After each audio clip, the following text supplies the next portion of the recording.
नमस्कार मंडळी, मी प्रज्वल। आज आम्ही आलो होतो राजीव गांधी प्राणी संग्रहालय कात्रज या ठिकाणी। पहिल्यांदा सर्वांची तिकीट काढली आणि आम्ही गेलो आतमध्ये।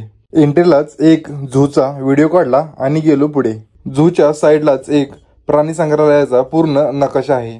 पाऊस तर थोडा थोडा चालूच होता। तिथे फिरण्यासाठी बस सुद्धा आहेत, पण आम्ही बसमधून न जाता आम्ही पायी चालत गेलो। पुढे गेल्यानंतर आम्हाला लागले सर्प उद्यान। आम्हाला पहिल्यांदा लागलं हे भलं मोठं अजगर।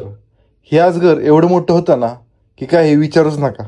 नंतर पुढे गेलो, तिथे आम्हाला धामण हा साप पाहायला मिळाला। सर्वात विषारी भारतीय नाग म्हणजे कोब्रा हा आम्हाला पाहायला मिळाला। त्याच्यानंतर दिवड, बिनविषारी अजगर असे भरपूर प्रकारचे आम्हाला साप पाहायला मिळाले। लाल कानाचा कासव पाहिला। पुढे गेल्यानंतर ग्रीन इग्वाना, नागिन असे भरपूर प्राणी पाहिले। त्यानंतर बाहेर आलो आणि समोरच पाण्यातले प्राणी म्हणजेच मगर, सुसर असे प्राणी आम्हाला पाहायला मिळाले। पर्यटकांना फोटो काढण्यासाठी भरपूर पॉइंट आहेत। हे प्राणी संग्रहालय पूर्ण दाट जंगलामध्ये आहे, त्यामुळे पर्यटकांना फिरण्यासाठी वेगळाच आनंद असतो। त्यानंतर आम्हाला काळविडी दिसले। काळविडाचा तर पूर्ण कळपच तिथे होता। सर्व काळवीट हे एका ठिकाणी निवाऱ्याला बसले होते। तसेच अस्वल, चौशिंगा म्हणजेच त्याला 4 शिंगे होती। लांडगा तर काय एका जागेवर स्थिर थांबतच नव्हता। त्याच्यानंतर हत्ती पाहिला आणि गेलो पुढे। त्याच्यानंतर आम्ही गेलो टायगर पाहण्यासाठी।